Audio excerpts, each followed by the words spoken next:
धन्यवाद अध्यक्ष महोदय। मैं सरकार के खिलाफ अविश्वास प्रस्ताव के समर्थन में खड़ा हूं। सर, सरकार की इस कार्य पद्धति को देखकर गांधी जी के 3 बंदरों की याद आती है।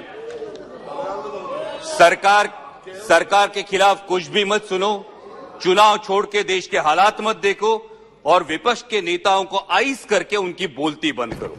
सर, कैसे विश्वास करें इस सरकार का जो महंगाई पर नहीं बोलती, जो इकोनॉमिक ग्रोथ के आंकड़े तो फेंकती है लेकिन पर कैपिटा इनकम पर नहीं बोलती। माननीय गृह मंत्री जी ने कल बहुत सही बात कही कि आंकड़े कभी झूठ नहीं बोलते। इसलिए अर्थव्यवस्था जब 5वें पायदान पे पहुंचती है तो पर कैपिटा इनकम में देश 141 रैंक पे है। तो क्या देश की सब संपत्ति ये चुनिंदा पूंजीपतियों के हाथ में सिमटती जा रही है? सर, ये सरकार ने कई भाषणों में किसान सम्मान निधि की बात की, लेकिन सर किसान सम्मान निधि की बात हुई लेकिन पेस्टिसाइड्स और फर्टिलाइजर्स में 4 से 5 गुना इजाफा हुआ, इसकी बात नहीं की।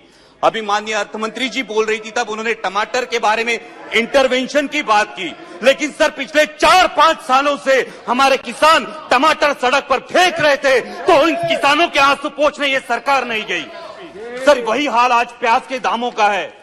माननीय प्रधानमंत्री जी के जन्मदिन के अवसर पर मेरे चुनाव क्षेत्र के एक प्याज उत्पादक किसान ने प्रधानमंत्री जी को चिट्ठी लिखकर खुदकुशी की और इसका कारण आपके गलत निर्यात धोरण है। सर, 63 मून्स टेक्नोलॉजी जैसी कंपनी 13,000 इन्वेस्टर्स का, sir last conclude, sir 63 moons technology जैसी कंपनी 13,000 इन्वेस्टर्स का नुकसान करती है, 5,600 करोड़ का घपला करती है, लेकिन फिर भी महाराष्ट्र की सरकार एनपीआईडी एक्ट के तहत उन पर कार्रवाई नहीं करती। ये किसके बलबूते पे, किसके इशारे पे होता है? और इसलिए जो आम आदमी की सरकार नहीं है, ऐसी सरकार पर हमें विश्वास नहीं है। इसलिए मैं अविश्वास प्रस्ताव का समर्थन करता हूं। सर, सिर्फ लास्ट में एक लाइन में कंक्लूड करता हूं।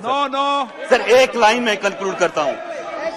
हाल ही में माननीय प्रधानमंत्री जी को लोकमान्य तिलक पुरस्कार देकर नवाजा गया, इसके लिए मैं उनका अभिनंदन करता हूं। लेकिन उसी के साथ याद दिलाना चाहता हूं लोकमान्य तिलक जी की ओर से एक लाइन को, सरकारचं डोकं ठिकाणावर आहे काय, ये आत्मचिंतन होना चाहिए।